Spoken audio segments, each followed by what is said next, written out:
Namaste. Vasudeva Sutam Devam Kamsa Chanuramardanam Devaki Paramanandam Krishnam Vande Jagadgurum. I wish a happy Sita Jayanti to all of you. Welcome to the 5th session of the course Sense of Past Towards Realizing Rāma Rājya. This week's focus will be to understand the desire of modernity. I think Pranavji has been explaining about the desire of modernity and the multidimensional aspects of modernity. I think he'll be focusing more on to elaborate and discuss about the desire of modernity from today and tomorrow, and even the further session as well.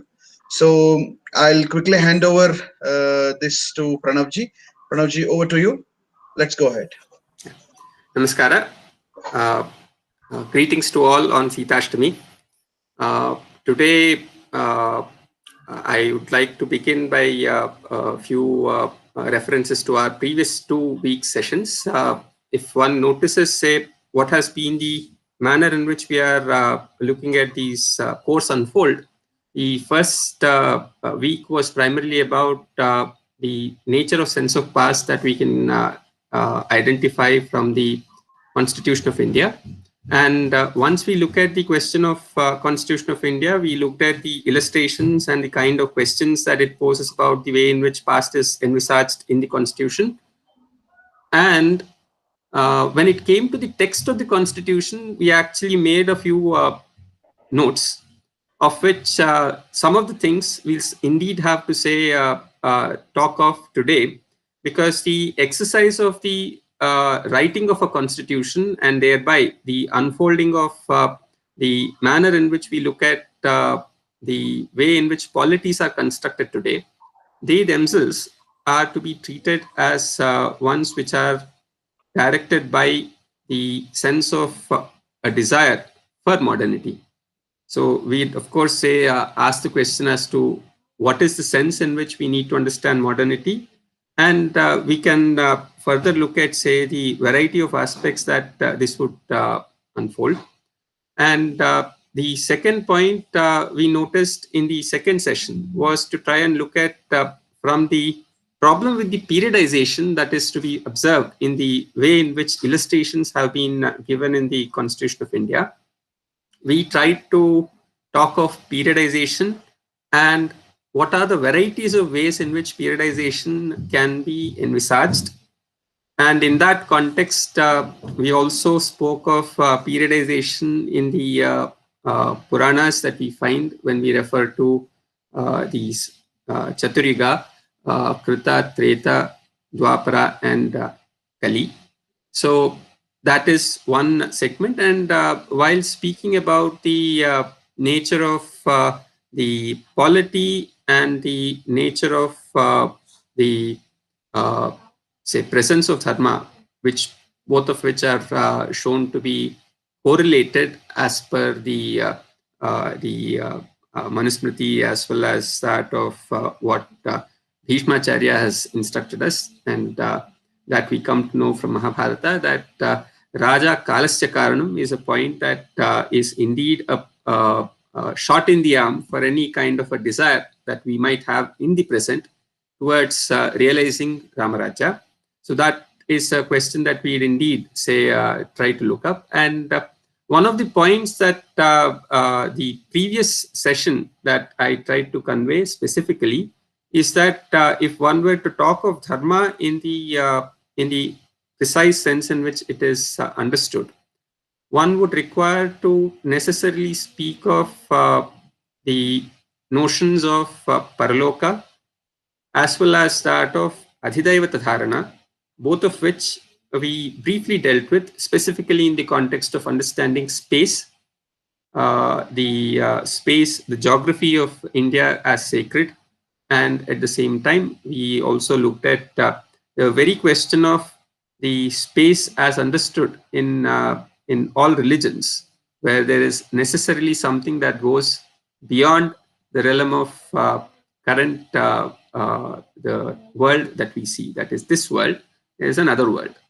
Now there is so insofar as say the space relating to religious considerations are concerned, this works.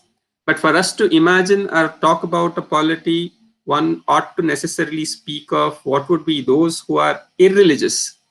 How would they as well, and they count to have a very strong presence in current times. How does one actually try and relate to the relate this sense of their desire equally for Rama Rājya? So that's a question that one necessarily has to understand, and it is in here that it is probably appropriate that we also look at a few questions clearly. So to make it a lot more contemporary, let us ask a question right now. How is it that one can speak of the times that we live in, the pandemic times that we are currently living in? What is the kind of lesson that we intend to carry it from this session? So from the kind of experiences that we've had. So one kind of a reference that one can certainly start with would be that the pandemic has shown the limitations of human beings. And there is equally another way in which one can start speaking of, saying that pandemic has actually shown the human possibilities. So if we are today amidst the possibly the largest kind of vaccination rollout for the COVID-19 pandemic, and we see that there is an extensive activity going on, not just in India, but across the world towards trying to immunize people from getting the this pandemic. So in what manner are we to understand this question is a key point in itself. And the relation between this sense of human engagement, which in turn can lead one to believe that we can overcome that which is a occurrence because of the nature's fury, if one were to call it so.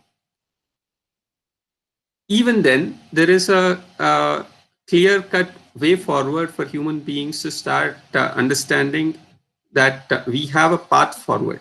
So where exactly do we see the lessons that one can draw from this experience over the past, say, an year or so?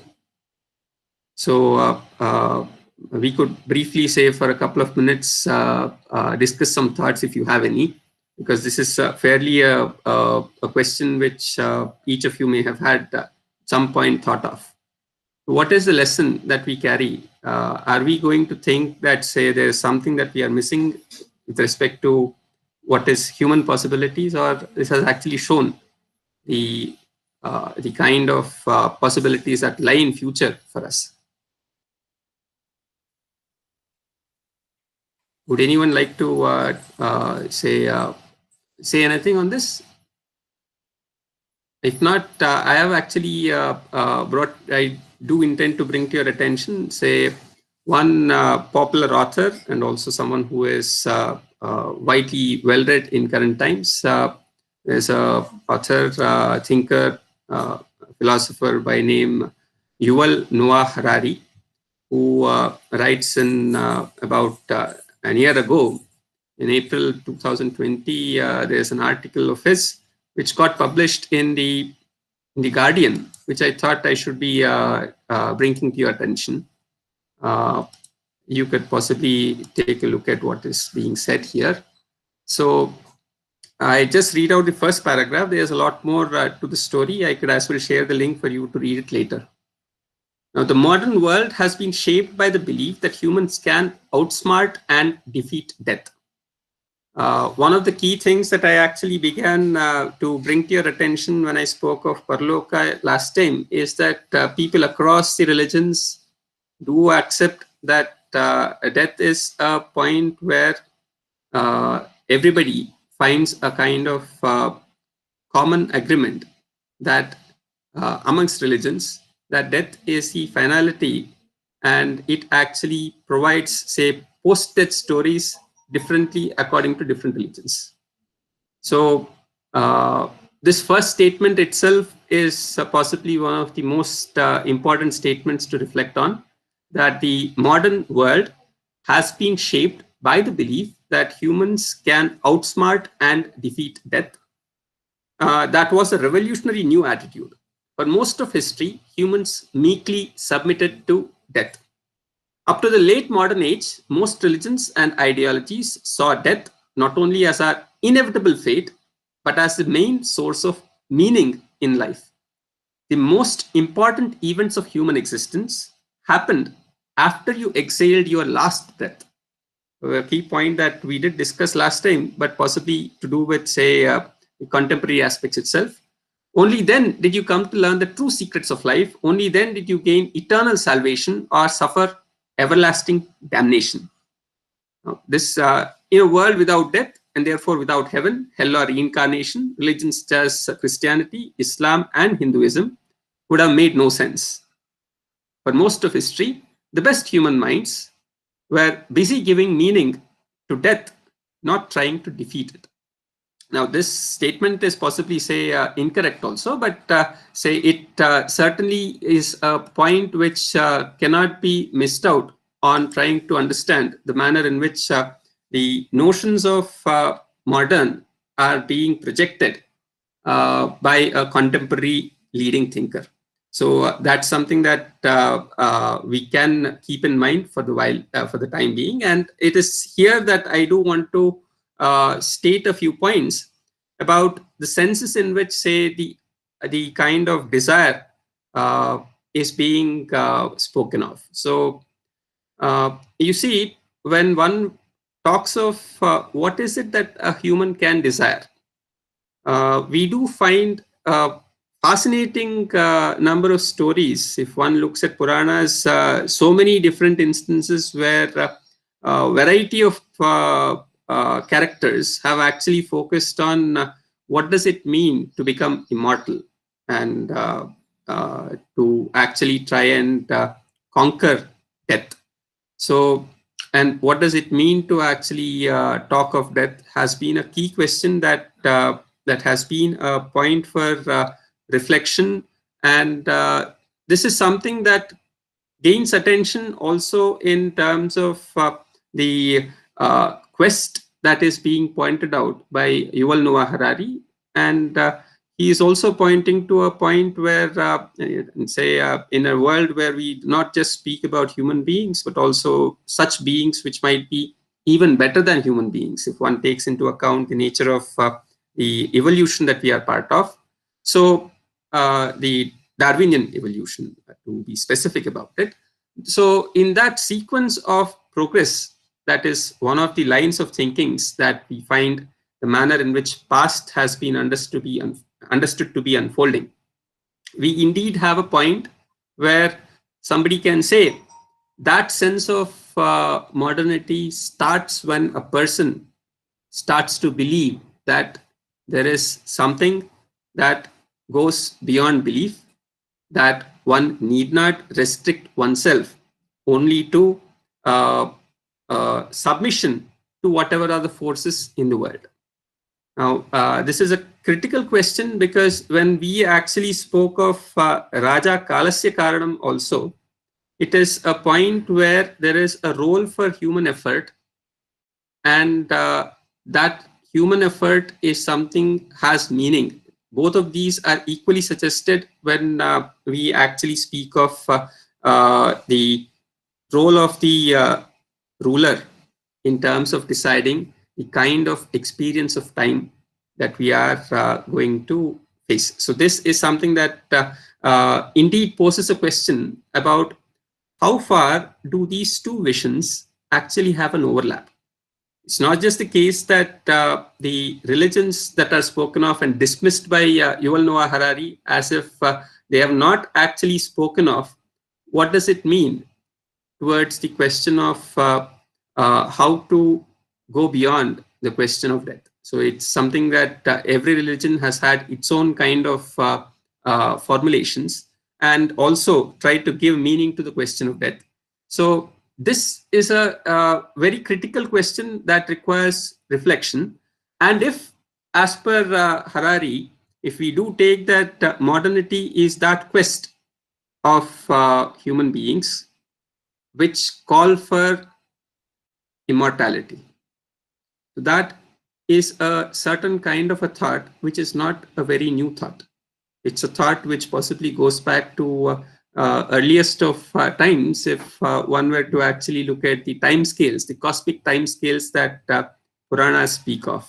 So in that sense, modernity is possibly not something to do with the question of what is new or what is novel in that sense. But then there is also the other sense when question of modernity has been understood to be that which brought about something new to the way of our own existence. The way in which we are currently interacting is also new. So the variety of technologies that have actually been brought forth because of the past 400 years of exercise that we find the scientists and technologists among the humankind have worked, that has created a certain kind of world for us, which we have accepted and we are actually enjoying the fruits of it. So this is a sense of modernity that is generally spoken of. So when one refers to modernity of the kind that in general is spoken of, we say that modernity is that which has actually given a space for human beings to actually have a world where he is no longer dependent on something else. With his own effort, collective effort, he can indeed do something that was thought to be impossible in earlier times. So if you are able to do something impossible with and that which was not to be something that an earlier period of time people have actually done, then naturally you can say, what is the point of trying to look at what past has to help us with?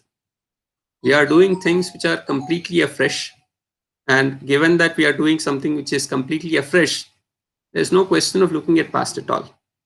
So there is no requirement for a sense of past, but in fact, the looking at the question of past itself, except for that kind of a thing, which actually builds on in this particular direction, because human beings, finite as they are, if at all we have actually achieved that state where people have conquered death, in the sense in which, say, Harari intends to mean, then we have people who would probably continue, and they would also know when to actually not to propagate, because they are going to be immortal, and that is what is the nature of the world that is going to be.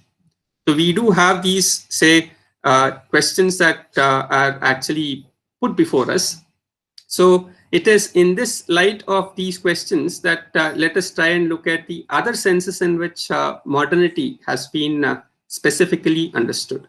So I'd like to bring to your attention a point which I did bring to your, raise in my sessions last time, about what Immanuel Kant actually had to say about the question of what is enlightenment. It's a summary statement of what has happened in the Europe, and because Kant actually comes in the 1780s, so he's writing once, say, a lot of things have already happened in Europe, which indeed resulted in a lot of changes in the manner in which we are placed. So Kant is summarizing for us as to what is the creed of the times to come, and to a large extent we are still under that kind of light provided by the European Enlightenment, and that which led to modernity, which has been spread across the globe, not just in terms of one aspect of life, but every walk of life. So I, again, in this would like to read out a couple of paragraphs. You can read through the entire point. We've already made notes about reference to this by actually speaking of public space and private space distinction that has come about in our in one of the discussions previously. We'll also talk about it because that becomes an important aspect to understand this desire for modernity and the nature of modernity, why does it actually induce such a desire in us? So Kant says, enlightenment is man's emergence from his self-imposed knowledge. Knowledge is the inability to use one's own understanding without another's guidance. This knowledge is self-imposed if its cause lies not in lack of understanding, but in indecision and lack of courage to use one's own mind without another's guidance. Dare to know, sapere aude, have the courage to use your own understanding is therefore the motto of the Enlightenment. Laziness and cowardice are the reasons why such a large part of mankind gladly remain minors all their lives, long after nature has freed them from external guidance. They are the reasons why it is so easy for others to set themselves up as guardians. It is so comfortable to be a minor. If I have a book that thinks for me, a pastor who acts as my conscience, a physician who describes my diet, and so on, then I have no need to exert myself. I have no need to think. If only I can pay. Others will take care of that disagreeable business for me. Those guardians who have kindly taken supervision upon themselves see to it that the overwhelming majority of mankind, among them the entire fair sex, should consider the step to maturity not only as hard but as extremely dangerous. First, these guardians make their domestic cattle stupid and carefully prevent the docile creatures from taking a single step without the leading strings to which they have fastened them. Then they show them the danger that would threaten them if they should try to walk by themselves. Now, this danger is really not very great. After stumbling a few times, they would at last learn to walk. However, examples of such failures intimidate and generally discourage all further attempts.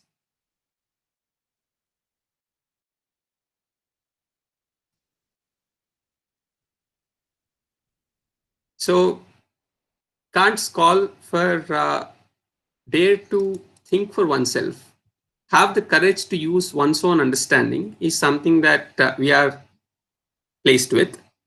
So our question is, if this is the sense of enlightenment and the enlightenment modernity whose fruits we are enjoying today, contrast this with how Harari has placed, where the decision for what my diet has to be, or whether I can actually go with a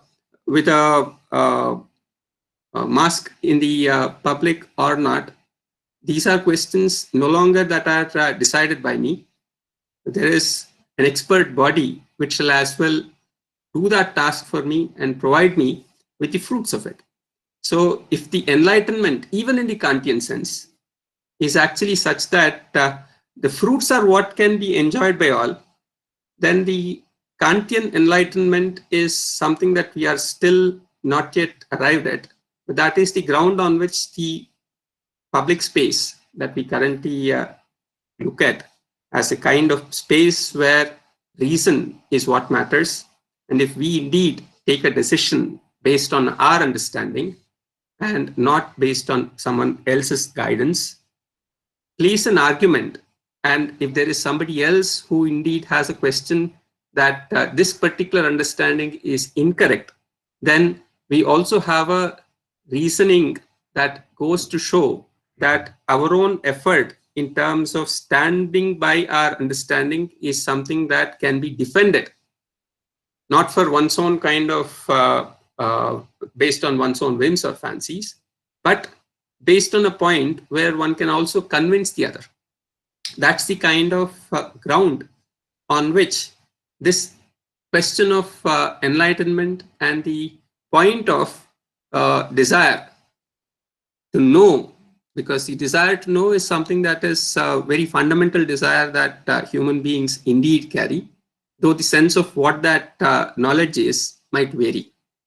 So if one is basing this question of what we today call off as modernity and the desire for modernity as rooted in the question of daring to know, then I should possibly bring to your attention a very old shloka. This is Kalidasa writing in Malavikagnimitram, which is again very in his times, in Kalidasa's times, something which took a different path. This is the most famous shloka of the entire text of Malavikagnimitram. It goes by stating, Purana mityeva nasadhu sarvam, nachapi kavyam navamityavadyam, santaha parikshan yataratrijante, mudhaha parapratyayane buddhihi. The essence is to say that prior to Kalidasa's times, the kind of kavyas that were written, all those have taken up such stories that are to be found in Mahabharata or Ramayana. And here was Kalidasa, who picked up not a story that was actually from the Mahabharata or Ramayana, but he has actually built it into an entire kavya. And this was based on the story of the son of Pushyamitra, the Sunga ruler, and his name was Agnimitra, and his love for Malavika. So that is the plot which has been elaborated by Kalidasa, and one can as well point out that his reference to Purana as not the only kind of that which is old is not the only kind of thing which is to be considered as that which has validity or of worth. But there could be something which is also new that one might as well desire for, and it might be found to be of value. So it is actually on such kind of people who are wise to decide as to what is the appropriate value of each of these. The kind of text that is provided, that one is given with. The decision about what is its worth is to be something that has to be first examined and then decided. So if I were to take the Kantian understanding of courage to use your own understanding has been called for, this again isn't something that one can indeed call as a novel story, but again one can find its echoes across different times.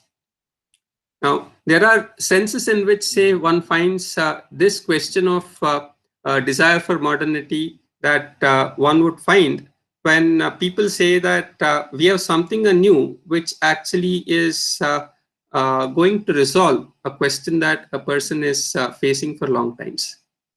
Any desire that a person has which actually carries forward for generations together, if it is getting addressed, then that again provides you with something anew. Now, I can give you a few examples. So, when one speaks of enlightenment, there is one enlightenment that is spoken of with respect to Gautam Buddha. And that enlightenment is something which addressed a few questions which in the times of Gautam Buddha have not been addressed by the others who were present. And therefore, they were takers to that question, to that response. And that ushered in a sense of modern thought of the times. So this would possibly be called as the Buddhist modernity. So I am actually expanding the scope of modernity, and because generally speaking, in current times, whenever modernity is spoken of, it is spoken of only in the sense of European modernity. And European modernity would mean that those kind of ideas which have been specifically generated in the Europe of 16th, 17th centuries, which spread rapidly and also altered the nature of how we experience the world around us, not just in Europe, but across the world. And this was aided by a few kinds of measures, which includes that of the imperial rule of the Great Britain in an entire world, in a kingdom which, as people used to proudly say, that where the sun never set. So these ideas were transmitted, and in fact, there is a very fine kind of work which actually tried to understand what is it that is very unique about Europe, which wasn't the case with, say, earlier times. And this has been a question that Europeans themselves have been asking, and they tried to address that the European current understanding ought to be traced back to the Roman civilization, which does not ever claim having anything unique to it.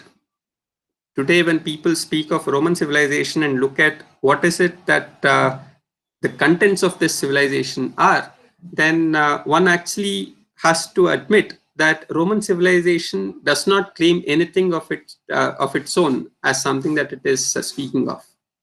It refers to two previous civilizations, speaks of Greek civilization, which again it got to learn not from its own sources, but because of its engagement with others, specifically that of Arabs. So it has learned about its own past from others. And the second is the Hebrew civilization. And the forging together of these two is what actually has been spread with a remarkable efficiency by the Roman civilization. So such is a kind of remarkable construct that one can find in the work of one of the leading current philosophers on this notion of European civilization, which has bestowed us the modernity. And this is from a book called Eccentric Civilization, where the eccentricity is actually because of the ability of spreading idea which is not one's own, but has been adopted and has been taken to different parts of the world so very efficiently. So such is the kind of point at which we are actually speaking in English right now, and also using such technologies as these as Google Meet, and being able to say have this engagement because of that kind of modernity's fruits. Now, whether this modernity is something that actually is Europe's own, already we have stated that Europe never claimed that it is its own. It always said that we are the ones who have actually brought several things together and put it in a manner which can indeed give us useful and meaningful practical utility to what we actually notice.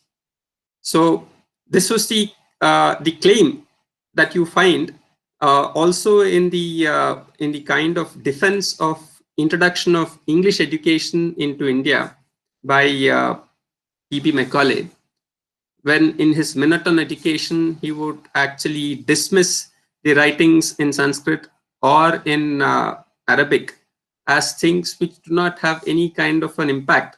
And if somebody learns Sanskrit, then those people who learned Sanskrit for 20 years together, they again come to us and ask us for option to gain livelihood. So such is the kind of education that it provides. But if you at least give them English education, then they would know how to as well go about finding a livelihood for themselves.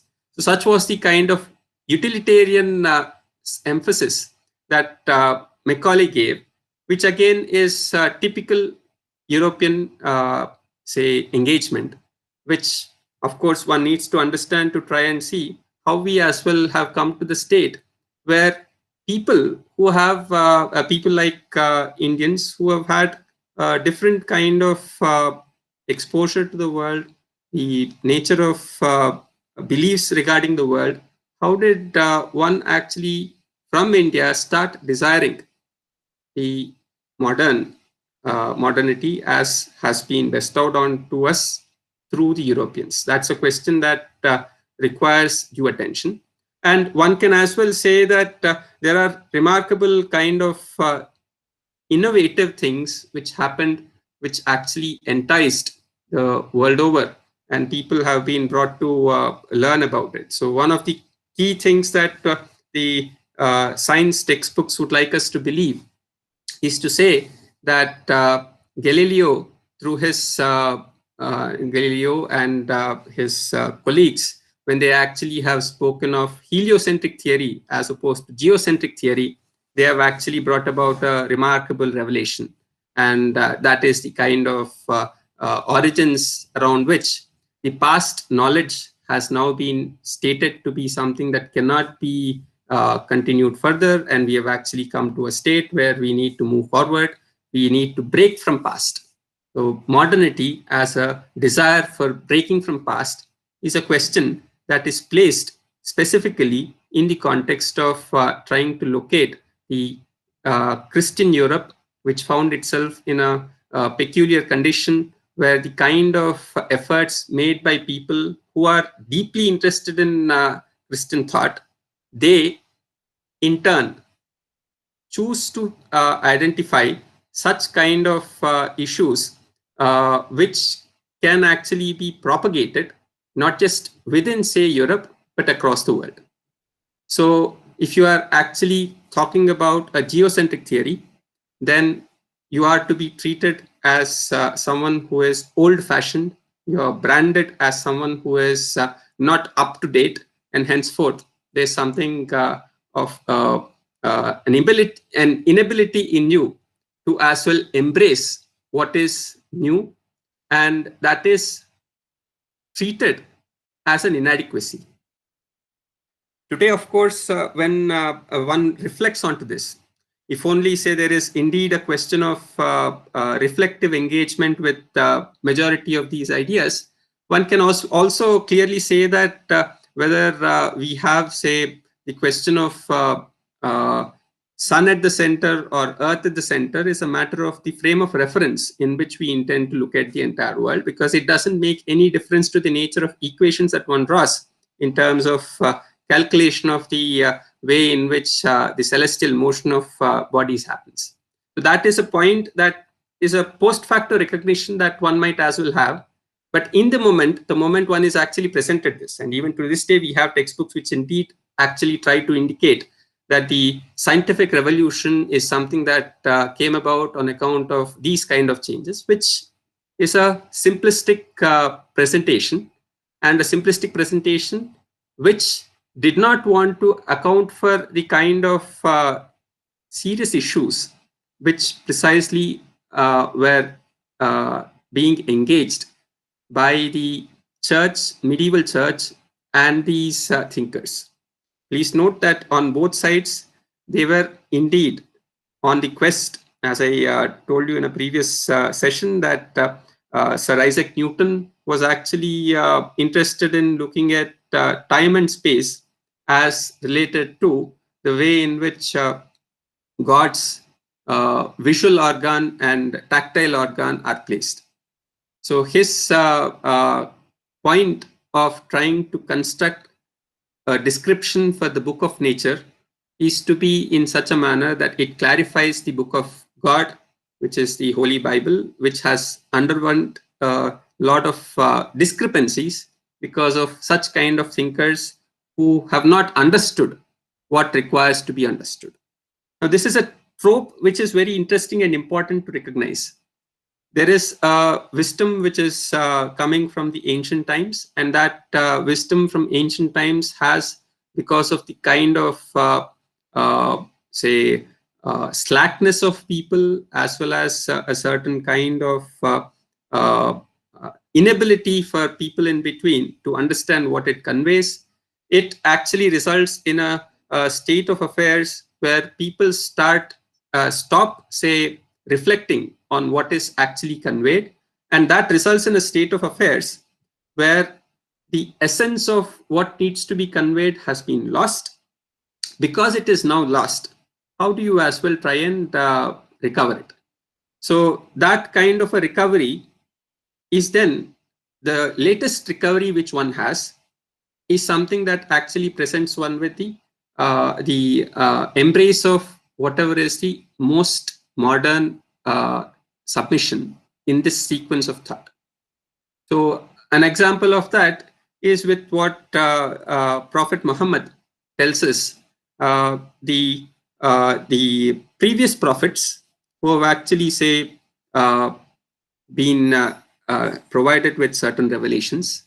Those revelations have indeed been given by God, but whatever are the revelations, when they got them down to actually writing it, we have come to a state where such a kind of revelation is no longer leading us to the kind of object which God has actually given us.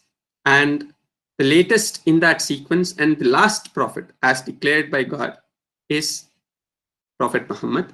And because he is the last prophet, whatever has been given unto him is what actually the most valid and the one that actually ushers in the future. So all that has happened in the past is no longer going to be of any use. So the first kind of sense in which one finds a genuine break from past could as well be traced back to the origin of Islam, where Prophet Muhammad says that here is the last prophet, and the last prophet has the finality of the word of God. And whatever else follows is certainly going to be that which has got, which need not have any kind of connection with the things that have happened in the past, because you got what actually has to be carried forward. All things, all the other things are no longer material. So this is one version. Now, further, of course, there may be, say, a number of other stories, but this question of Islamic modernity, I've referred to Buddhist enlightenment and thereby, say, a modernity that has been presented by Gautama Buddha on one count. Then the point of Islamic modernity is what actually provides us with another sense, specific sense of modernity as a break from past, whose a kind of extension is what we find when people start saying in the specifically in the European Protestant movement, that the sense in which, say, church has actually acted upon the Christendom is no longer something that can be a monopoly, and thereby it created certain kind of clearances for the rest of the people to start looking at independently of an existent tradition, how one can as well try to unfold stories, how to unfold, say, the future is now open for active engagement with human reasoning and rational efforts. So that is again, say, one aspect of modernity. And what does this help? If so long as one is part of a tradition, there is actually a kind of restraint which the tradition imposes. But the moment you say that I belong to no tradition, it offers a great sense of freedom. And that sense of freedom of not being constrained or restrained by anything is certainly something that is desirable. So if you recall, say, some of the points that I did refer to you with respect to what it means to be in Rama Rājya.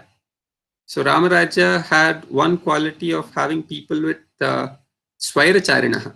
So people could as well, say, behave with a great degree of freedom, and that felicity was actually present for them to, say, act in a manner in which they need not ever worry about the consequences of their actions, because such was the kind of environment in which they were, that whatever they did, the fruit was not going to be detrimental anyway. So that is a kind of an ideal condition which is described in there.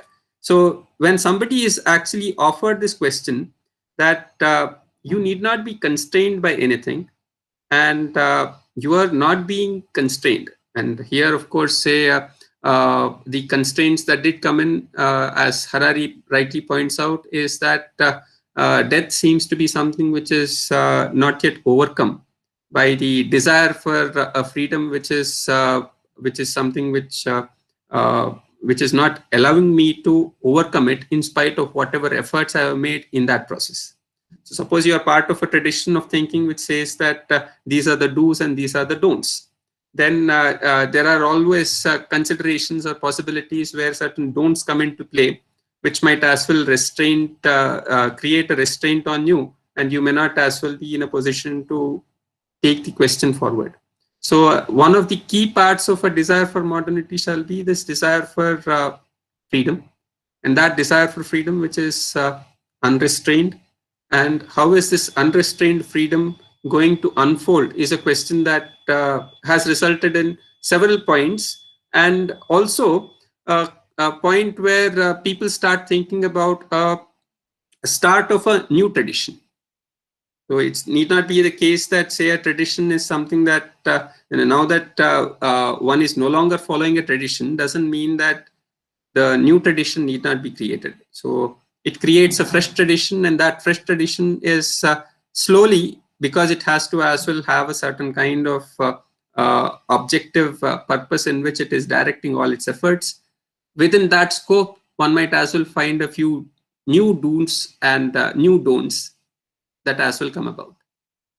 So this desire for freedom is something that found its greatest space in the specific desire of trying to separate the church and the state in the European context.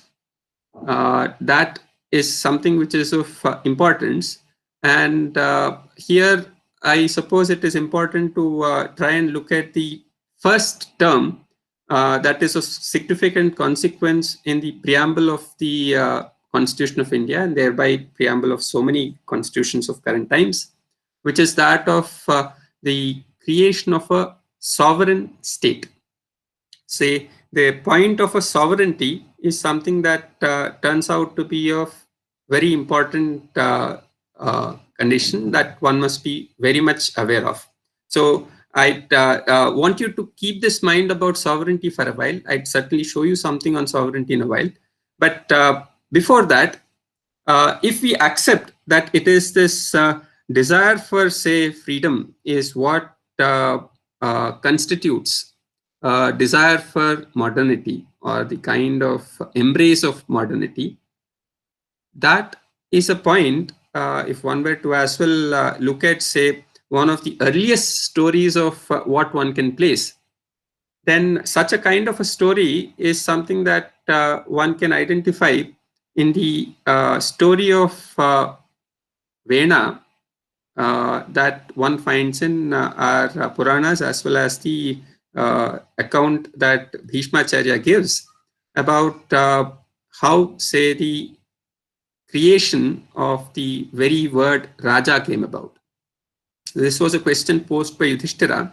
Raja also is another human being. So what exactly is it that is very different and something that makes a Raja of a different kind as opposed to the others? So in response to it, Bhishma narrates the story of how the first polity was actually envisaged, and that is where, say, the reference to the Niti Shastra comes in the first place, and then the constitution of a specific entity called Raja, in order to ensure that people are no longer fighting amongst themselves and there is no chaos and an order in the society to be established.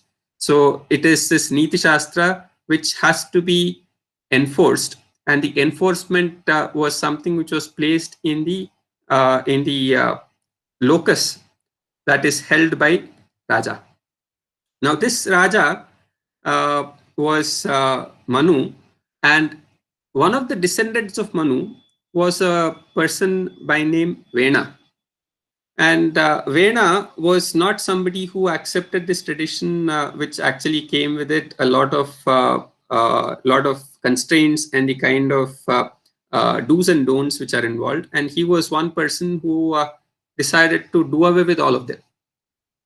So if one indeed were to say that the origins of this sense of modernity were to be placed within the question of Mahabharata, which is very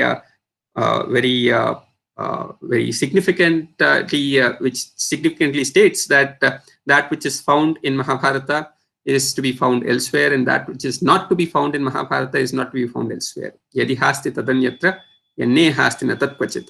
So given this formulation, if one indeed has to place this question of desire for freedom as the desire for modernity, then the very first kind of instance when one indeed has to reflect on would be the question of Vena, and what would his, say, rebellion constitute of.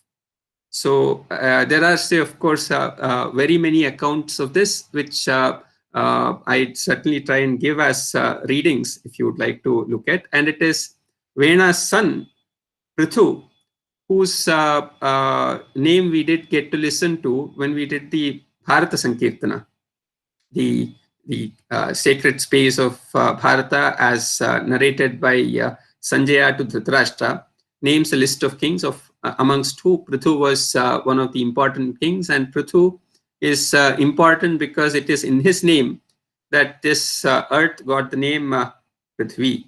So this is something that I did refer to. And I also made a point about question about the Shatchakravartin and Shodasa Maharajas. So these stories which are there, they are actually an important engagement for a construction of a sense of past in themselves, because each of these stories offer us something of insight which has a contemporary reckoning.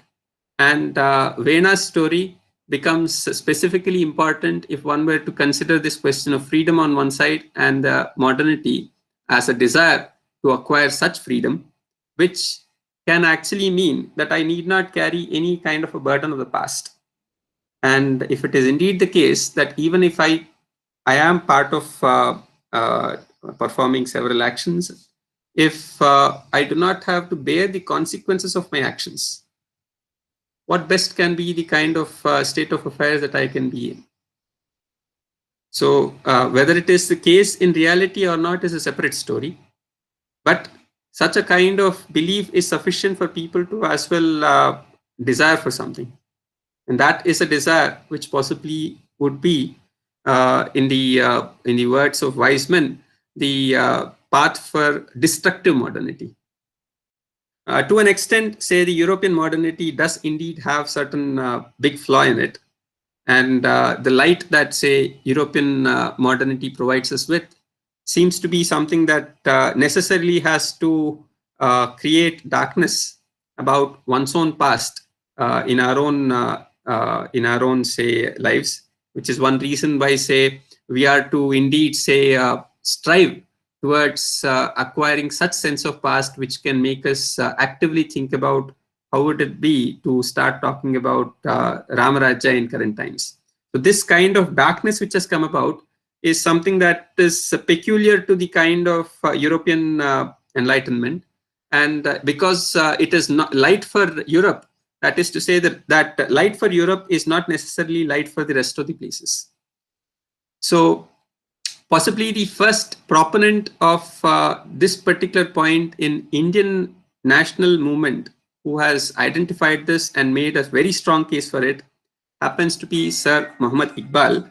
And I do intend to bring to your attention that particular presidential address of Sir Muhammad Iqbal, which is important for us also because, say, our talk of India today should also contend with the point about the partition of undivided India. And this particular presidential address of Sir Muhammad Iqbal happens to be that particular account which actually posed what is stated to be the idea of Pakistan. So it is important, and it actually has very insightful critique that one finds of this specific European context. And I'd like to read a couple of paragraphs for your attention. I hope you are able to see this. This is, say, there's the first section on Islam and nationalism, which is something that requires attention. I'm reading from the second paragraph in here. The ideas set free by European political thinking, however, are now rapidly changing the outlook of the present generation of Muslims, both in India and outside India. Our younger men, inspired by these ideas, are anxious to see them as living forces in their own countries, without any critical appreciation of the facts which have determined their evolution in Europe. In Europe, Christianity was understood to be a purely monastic order which gradually developed into a vast church organization. The protest of Luther, that's Martin Luther, was directed against this church organization, not against any system of polity of a secular nature, for the obvious reason that there was no such polity associated with Christianity, because ecclesiastical church was also the ecclesiastical state. So, and Luther was perfectly justified in rising in revolt against this organization, though I think he did not realize that in the peculiar conditions which obtained in Europe, his revolt would eventually mean the complete displacement of the universal ethics of Jesus by the growth of a plurality of national and hence narrower systems of ethics. I'd like to repeat this point. Martin Luther did not realize that in the peculiar conditions which obtained in Europe, his revolt would eventually mean the complete displacement of the universal ethics of Jesus, the Christ, by the growth of a plurality of national and hence narrower system of ethics. Thus, the upshot of the intellectual movement initiated by such men as Rousseau and Luther was the breakup of the one into the mutually ill-adjusted many, the transformation of a human into a national outlook requiring a more realistic foundation, such as the notion of country, and finding expression through varying systems of polity evolved on national lines, that is, on lines which recognize territory as the only principle of political solidarity. I referred to sovereignty just a while ago. If one were to talk about sovereignty, sovereignty means supremacy of a person or supremacy of a system within a territory. And supremacy is absolute supremacy. So such is the first senses in which sovereignty has been understood. And this sovereignty is something that we find as one of the first terms that we look at when we actually read the term, read the preamble of India, which says, we, the people of India, are going to speak of sovereign, socialist, secular, democratic republic, of which sovereign is the first state which is spoken of. So the establishment of a sovereign state is one of the very important occurrences in terms of the polities that we find in the world. It is not Rājya that was established, it was a state, and that state was a sovereign state that was established. So where does these notions and these kind of ideas actually root themselves in? They go back to Europe and the specific kind of changes that happened in the Reformation of Christianity in Europe.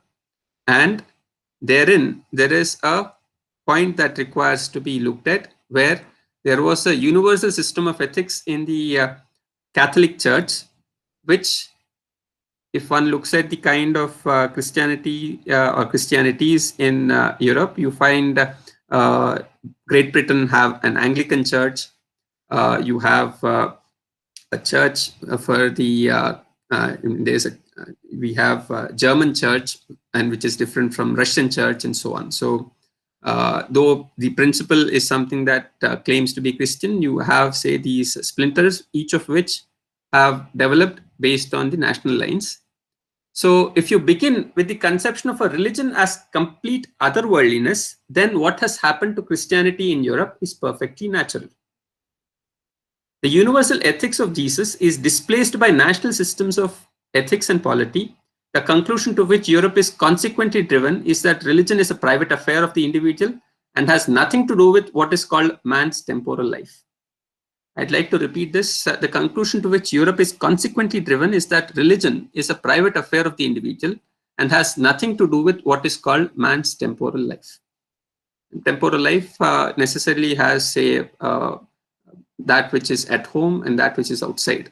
So private affair of the individual would mean that, say, temporal life should not actually express itself as to what one does at home, as opposed to that of what happens on the street or outside of home.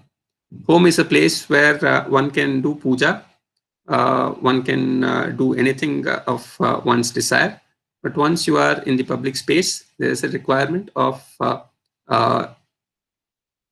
trying not to talk of those things that you might do in private. This is one of the key aspects of post-independent India's approach to life in general. And this is what also got the term secularism, specifically by trying to move religion as a private affair. This is something that is unacceptable to Islam, is being emphatically stated in the next paragraph, which is very important. Islam does not bifurcate the unity of man into an irreconcilable duality of spirit and matter. In Islam, God and the universe, spirit and matter, church and state are organic to each other. Man is not the citizen of a profane world to be renounced in the interest of a world of spirit situated elsewhere. To Islam, matter is spirit realizing itself in space and time. The Europe uncritically accepted the duality of spirit and matter, probably from Manichaean thought. Manichaean thought is a specific form of an erstwhile church from the Iranian regions, which is propagated by a prophet by name Manichaeus, who is also known as the name Mani. So her best thinkers, Europe's best thinkers, are realizing that this initial mistake today, but her statesmen are indirectly forcing the world to accept this duality of spirit and matter as an unquestionable dogma. It is then this mistaken separation of spiritual and temporal which has largely influenced European religious and political thought and has resulted practically in the total exclusion of Christianity from the life of European states. The result is a set of mutually ill-adjusted states dominated by interests not human but national. And these mutually ill-adjusted states, after trampling over the moral and religious convictions of Christianity, are today feeling the need of a federated Europe, that is, the need of a unity which the Christian church organization originally gave them, but which, instead of reconstructing in the light of Christ's vision of human brotherhood, they considered fit to destroy under the inspiration of Luther. One could as well say further read as to what all are constructed in here, but for our purposes, this actually is sufficient to start reflecting that if indeed the kind of Europe separation of the sense of sovereignty as something that has to be such that it necessarily imposes a condition to separate the spirit and matter, how would it actually make sense to any kind of a religion where the nature of religion is something that unfolds because of deeds? What did church provide to Christianity, which is not there in the Holy Bible? That's a good question. And it turns out that the church actually provided Christianity with deeds. So if in case, say, a person has to work with, a person has to marry, the Bible would not tell you how exactly should marriage be conducted. It is the church and its system which would tell you a method by which one can go about doing it. One of the, if you recall, say, one of the key points that we began with in this course is that man cannot but act. So therefore, the question of the Holy Bible not giving what are the deeds to be performed is a point which Sir Muhammad Iqbal points out and says that whatever is the kind of revelation that Christ spoke of, that is something that we get to learn from the Holy Bible. Such a kind of revelation is something that Islam would enable us, because Islam is deedic in nature. That is, you look at the Holy Quran, one finds that it has details of what to do when, and it goes to extreme detail about, say, what kind of a thing has to be done, when and in what manner and to what extent, and what are its limits. So these are the kind of grounds on which this entire construction is placed. And the propagation of political power in such a manner that we see today, where sovereignty is understood in close conjunction, where there isn't a universal kind of spirit that binds people together, but it is something that is defined to a territory, is something which requires a bit of reflection. And that is where, say, our current question can also be looked at. So for the sake of contrast, I'd like to bring to your attention one very important discussion that happened between Sita and Rama in Ramayana. So I'd like to refer you to this question, where in the 9th Sarga of Aranyakanda, so Rama has made a point about, he's taken a vow that he shall indeed eliminate the Rakshasas from Dandakaranya. So Sita hears that vow of Rama, and then she cautions Rama. And what she actually spoke is a fascinating exchange. And she poses one very important question. I'd like to read only that part, which is the question part. So, what Sita is in turn saying is that what exactly is the reason why you intend to take a vow of eliminating the demons when they haven't themselves come and caused you harm? Just because you are carrying your bow and arrow should not mean that you need to put them to use. We are actually in a space in the Aranya, and when we are actually in the places where regular people reside, then that is fine. That is good. So see, this is the 27th shloka. Pacha shastram, pacha vanam, pacha kshatram, tapah kvachat, kvacha, vyavidham idam asmabhihi, desha dharmatu pujyatam. So the point that is being raised again is something to do with the sense of the territory in which, say, one finds weapons to be used. So tadarya kalusha buddhihi jayate shastra sevanat punargatvat tat ayodhyayam kshetra dharmam charishyasi. So here she is actually asking Rama that understandably you are somebody who need not be told about what dharma is and what is not. So we are in this forest and we have several sages here, and if they indeed intend to do something, they could as well do it on their own. They can as well protect themselves. They are capable of it. They are capable of protecting us as well. So the kind of weapon that you are carrying, it should not be such that it makes you indulge in the use of it, because that can as well mean that you lose out the appropriate purpose in which, say, the use of this kshetra comes about. And we are in a forest. So because of the presence of our existence in forest, the kind of rules that are placed on the kind of place where we are in, that is something that needs to be respected. So you can as well say follow this exercise of being a kshatriya, and the kind of kshatriya's task is to punish whoever are actually going astray. That is something that you may continue when you are actually back in Ayodhya. But now that you are here, let not say that thought come to you and create fresh enemies. So she goes on to say, everlasting satisfaction will be there to my father-in-law and mothers-in-law on your becoming a devout sage even after forfeiture of kingdom. So since we are in these forests, let us lead a life which is in line with that of the sagely austerities that one may have to perform, and let not this be.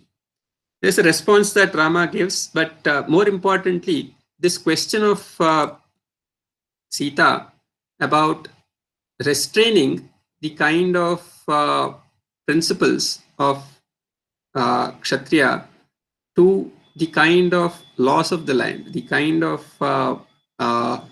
territory within which one is present in, is a key question that actually also has a role to play in terms of how we understand the world polity today. World polity is not something that runs based on a universal understanding of what is right and what is wrong, in spite of the point that we have a case where there is an effort for world government, which people intend to point out when one intends to speak of United Nations organization and the kind of declaration of human rights, etc. But that is not the kind of ground on which, say, the world is placed in. Each country and each place has a formulation, yet the kind of exercise of this, in what manner does it actually unfold? Specifically in the context of the modern world, where the supremacy within the territory is what is sought after, and that is what actually is something that provides freedom for people. So whether such a kind of freedom provided in one kind of a world, is it not having a kind of impact on the rest of the world? In what manner is this to be understood? These are questions which are not something that can be claimed to be only in one's own reflective space. They are having a major impact in terms of the discussions of contemporary times. So the desire for modernity as a desire for freedom, resulting in, let's say, the latest question of climate change, could as well mean that the desire for development which a certain country would like to enjoy. So you have these developed countries which certainly consume great degree of resources of earth, and that consumption is something that is causing great degree of difficulties. And since, say, these countries are sovereign, one cannot possibly have any kind of control over them, and those which are powerful intend to as well exert their power to ensure that those other countries which aren't so powerful but yet are desirous of the same kind of freedoms that are enjoyed by others, because there are people who are traveling. So where exactly did the sense of modernity or the desire for modernity grow? We have several people from India who traveled across to different parts of the world, and as recently as 1739, the best kind of city of 1730s was not something which was Paris or London or any other such city, but it happens to be Jaipur. If one actually looks at, say, the manner in which Jaipur was constructed, the Maharaja Savai Jai Singh II actually sent for engineers, architects across the globe. He invited French artists, French architects, he invited Dutch architects, he invited everybody of them to actually give plans. And after all this construction is, all these are observed, then it is finally decided that it is the Indian plan which is actually the best amongst them.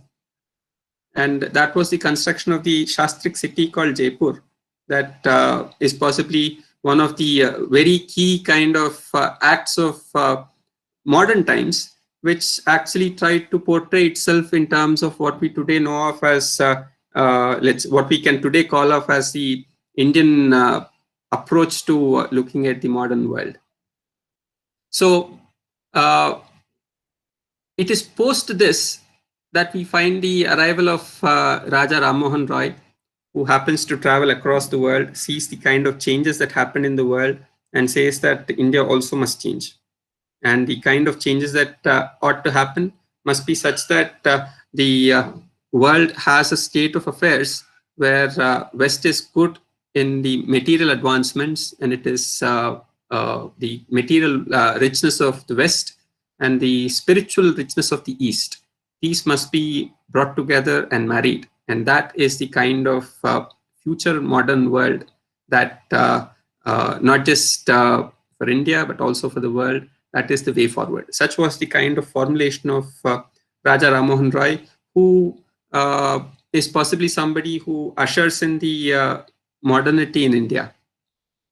The figure of Raja Ram Mohan Roy and the kind of acts that he did and his emphasis on English education, these are all very instrumental in terms of the kind of vision that he actually saw, which is the unfoldment of it is what we are all actually witnessing. So in such a state of affairs, it is very keen to understand that there were people who went to such places which are called, which are say advanced and which have actually experienced this this fresh sense of freedom and modernity, and having seen that, found it to be desirable. And that desire is something that is brought back and conveyed in such manners where we find that what is found is measured and contrasted in ways and means that might not actually be rational also. But the manner in which this construction goes is that if you're not doing something which the rest of the world meant what happens in Europe, it does not mean what happens in Japan, what happens in China, or what happens in America, but what happens in Europe. And that is what actually portrays itself as a desire that needs to be commonly placed, and with a sovereignty that is so defined, which actually places it as a supremacy within a territory to try and alter people, irrespective of whatever their background or irrespective of whatever their own, say, previous understanding of their past, something that is made possible. And here you find that once placed in such a kind of condition, the sense of desire is no longer a matter of choice that one makes. It's a kind of point where it's a fait accompli that one must indeed embrace. So why not desire for what best it offers? Such is the kind of way in which we see the Indian experience of this desire for modernity, in spite of, say, the varieties of critical reflections on this that happened at various points in time. I've actually tried touching upon a whole range of ideas in this context, and all these can indeed, say, come together to make a succinct statement that this desire for modernity as desire for freedom, and that freedom is something that need not actually have a point of consequence of one's own actions, is a underlying principle that one would find as operating across all the kind of points that I made. So I'd like to say stop here for today. We take up things in a little more detail in the next session. But for the time being, if there are any questions that you find from the kind of points that I made or comments, they are all welcome.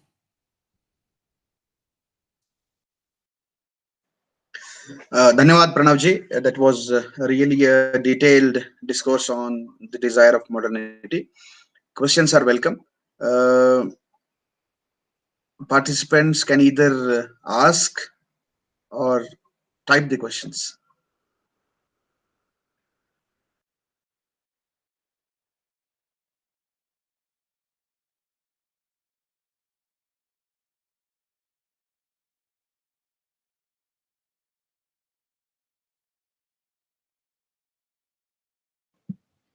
Namaskara, Anna. Modernity is something I was recently anyway listening to, especially Pawan Gupta of Siddh, Masuri. So he highlights, the fear of modern people, how they are always apprehensive about the future and everything. So I guess that is too specific or very too localized point to talk about now, as you are taking a very broad sweep over the topic. But if it is relevant in any way, maybe it can be addressed today or later. You're referring to the fear of the modern people? Yeah. Modern people fear as a aspect of modernity, as almost a defining or common aspect of modernity, apprehension about the future and apprehension about how well things are going to turn out, and those things which are absent in traditionalists.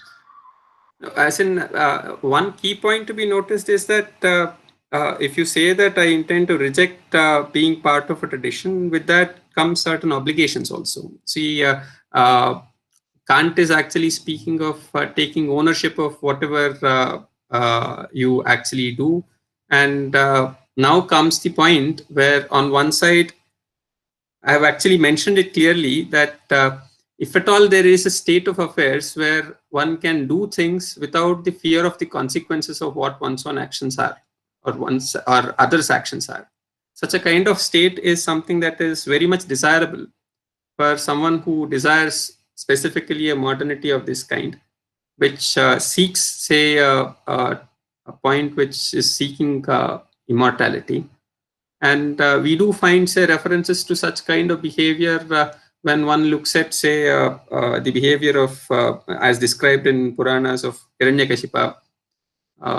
These are kind of, once one looks at, say, the kind of actions that they did, Vena included, one actually gets a glimpse of what would that unfold. And this is something that you get to know when one has a tradition of thought which provides us a space for reflection. But if the desire itself is something that is governed on knowledge which can't be claimed to be of substance, and that knowledge is is based on a claim which is claimed to be light but maybe false light, then the sense of what it leads to is a certain sense of anxiety, because what you have expected and what might as well turn out to be the kind of experience that one has are different. That doesn't in any way stop people from desiring modernity, because the enticement is something which is very strong. So even as, say, a modern person might have a fear of fear which, say, of the unknown, which may not be the case for somebody who trusts a divine being, or because they are ready to transfer that transfer or submit themselves. The very act of submission isn't something which is stated to be meaningful insofar as, say, being modern is concerned, specifically in this sense. So that's where, say, that distinction does come. The reason why I've actually given the sweeping overarching picture about modernity is that it indeed is rooted in the in this statement that human being can as well overcome without the kind of support of anything beyond human beings' efforts. That is at the core of this entire formulation. And if that formulation is accepted, then a person with fear would as well respond to one's own fear by saying that I need to overcome it, because that is actually being primitive. My being responsible of whatever my actions are is again something that I am to be making a choice. And that is something which I have tried to give reasoning to also. So when Pavanji mentions the fear that is present, he is actually making as an observation that is of the nature of behavior that it entails. But when we are actually speaking of understanding what is the desire for modernity, it is not something that where one can talk about what are the desires against modernity. So that's one specific contrast that I'd like to bring to your attention. The desire for modernity is what we are discussing, not desire against modernity. Okay, yeah, thank you. See, if desire for modernity is to be understood, then there are, say, certain other points that equally can be made. One point that we make is, why is it that one wants to have something modern?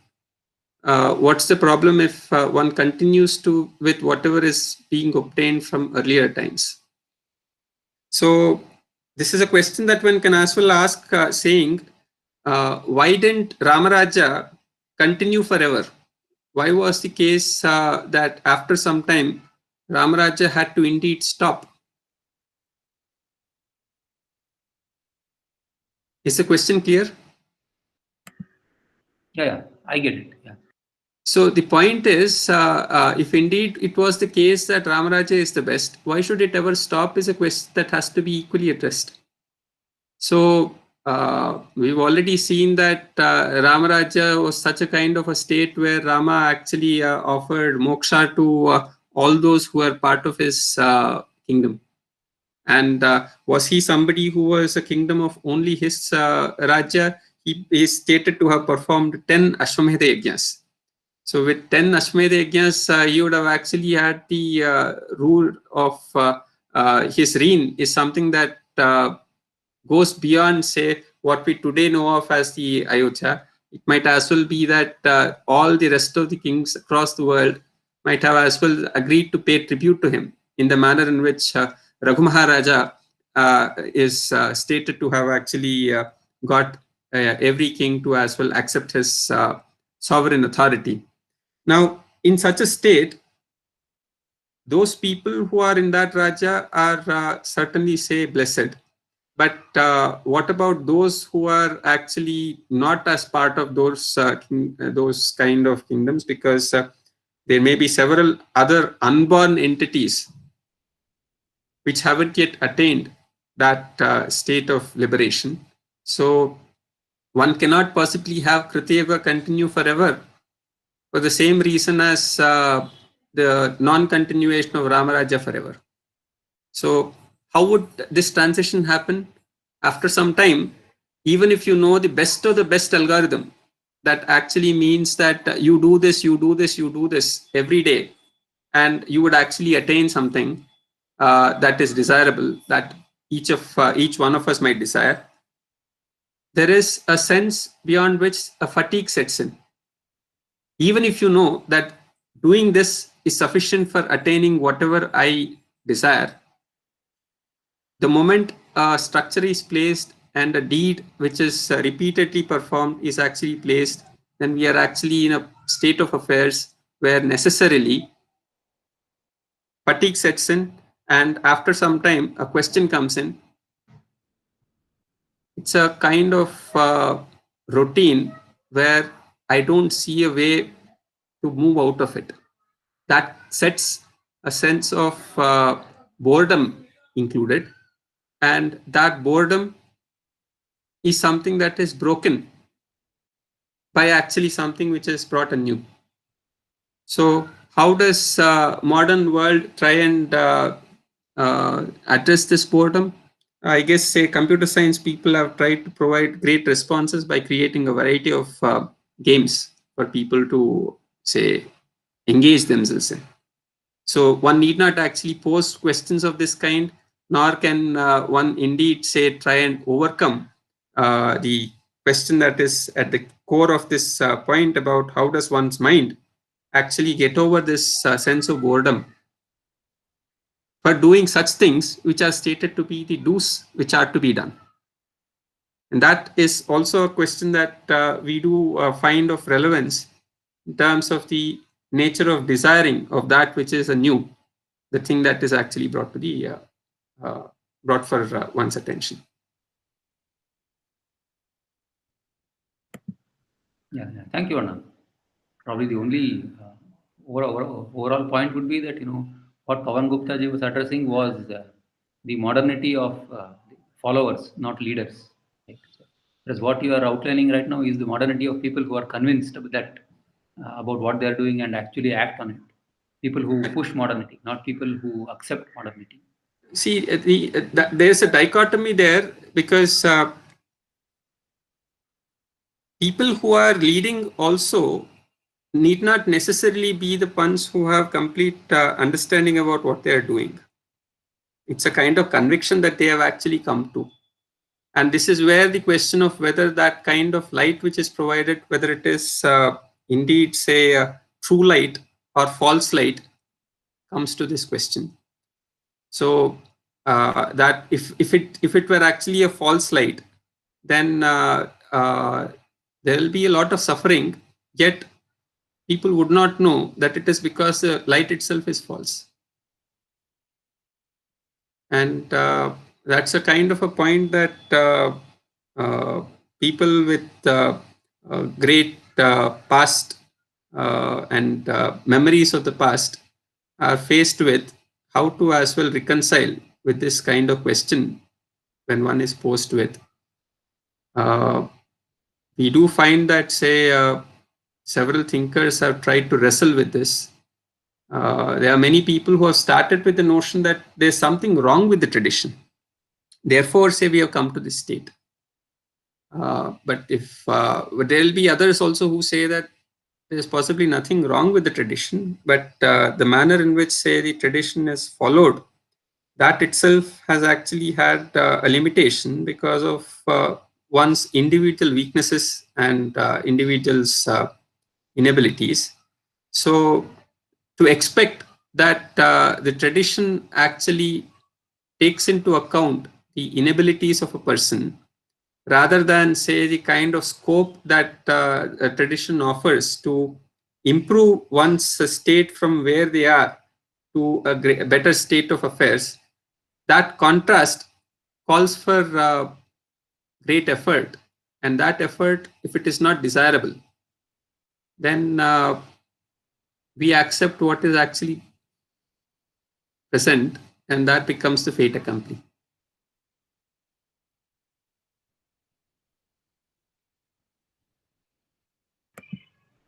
Yes, Anand, yeah, thanks. Okay, can we have one more question?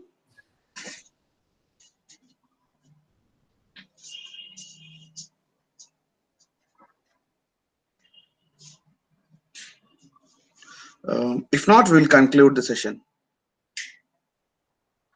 Pranava, any concluding remarks would you like to add? I'd like to say that in tomorrow's session, now that we have, say, these broad materials which are stated, I'd certainly go into detail as to how each of these are to be directed towards desire for modernity that we indeed can actually seek for, because one of our future sessions is about that kind of modernity which can indeed be Nitya Nutana. So modernity as that which is new. We haven't discussed the question of modernity as that which is new in full-fledged today, except for, say, the sense of the desire for modernity as equated with desire for freedom. So desire for modernity as a desire for something new, and that which is new is something that is actually ever new, is a question that we have to explore. And it is in that light that we have to place the quest or this exercise towards realizing Rama Rājya, is how I see is important in our current times. Please note, all this is actually to be directed towards that key question that we are trying to address, because this is towards realizing Rama Rājya that we are trying to learn all these things. None of the points that are being mentioned can be seen outside of that scope. I have one question, Pranav garu. Yeah, please, Ashish. So the modernization, in a sense, in whatever the recent past, what we have seen, had been dictated by mostly science and technology. And science and technology has always been driven with facts, and religion, or what do you say? I mean, you talked about mostly religion, not about science as such, but you pointed out about Marx and many other things, the quotations, right? So the question was basically, religion is basically belief, right, and faith, right? I believe that is what it is, and we can still modernize in that also, which is what you are trying to drive the point towards, right? And that's what each individual or every person drives to. But with the current things which are happening with respect to science, right, and technology, which is more evidence based rather than belief or faith based, don't you see they will, like, contradict each other or kind of have a head-on collision? Thanks for the question. See, one reason why I did not emphasize science and technology in terms of this unfolding is because I find that, say, the crux of the question that is at play and the kind of desire that is being created, they are actually at different planes. What is being constructed in the name of modernity is a political project, but what is actually shown as the kind of enticement, maybe, say, what would be the kind of thing that one gets out of science and technology developments that are actually placed. So this is the first point that I intend to bring to your attention. Regarding science being evidence-based, it has been a very important reflective point that one notices specifically in the texts of philosophers of science. You may have heard that philosophy is the mother of all sciences.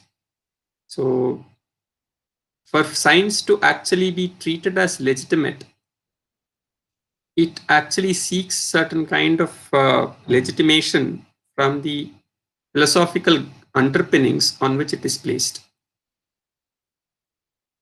And today, when we are actually speaking of facts, facts are scientific facts, are actually true only with respect to the scientific theory that is actually stated. And scientific theory, even in its most rudimentary sense, does not speak of reality, but it speaks of model of a reality. So the very fact that we are speaking of a model of a reality as reality and thereby make a claim that this is true is to be, say, necessarily constrained by saying that it is scientific truth which is different from truth in itself. So is it the case that, say, the scientific truths that we are placed with, that captures the requirement of human being as a whole? The answer to a large people, including some of the very good scientists, is that it is not, because science is generally, as I think it was Schrödinger who put it, science is ghastly silent about things that matter to human beings, about, say, what happens after death, or what actually is something that is beyond the sensory perception, or that which actually makes us understand the purpose of life, meaning of life. These are questions on which, say, science is quiet about. So science as something that is going to have a clash with this kind of a thing is something that I do not see as an issue, unless there is a clash between the ground based on which what we call as science is taken into account. So there are, of course, say, many ways in which, say, science and religion and the question of fact and truth are spoken of. But I think one of the key points that we must take into account is that this desire for modernity and its placing on the question of development of science is something that I do not think is to be taken seriously. And there is sufficient amount of body of work which actually shows that specifically in the context of, I intend to refer to a specific article which I can share with you about the origin of modernity and the body of Christ, which is a critical study on the sense in which what we today understand as the Copernican revolution, how it has got nothing to do with, say, what we call as science, but it is purely theological in its construct.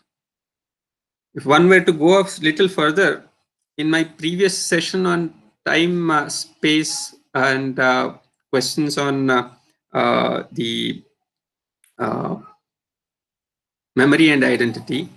There's a fascinating work which actually tries to look at this relation between theology and science, which has created the kind of ground on which scientists could as well make their imaginations for further claims to reality. So where exactly is it that we are saying that scientific fact is something that is indeed true, indeed factual, is a point which itself is something that must be reflected on, which we today are not doing.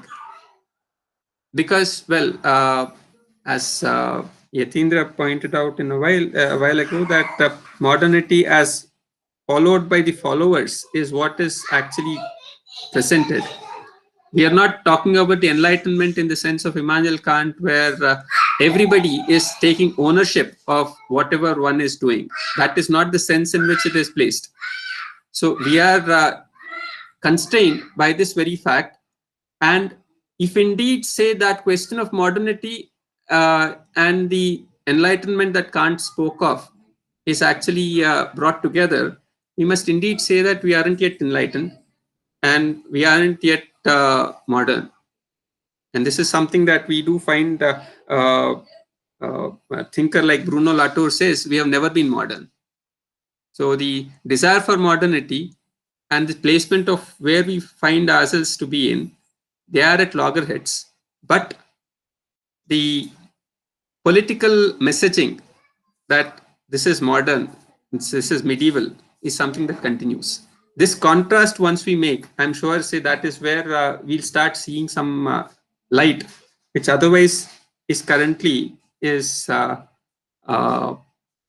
not in discourse, except maybe in academia amongst those people who are reflecting on such questions.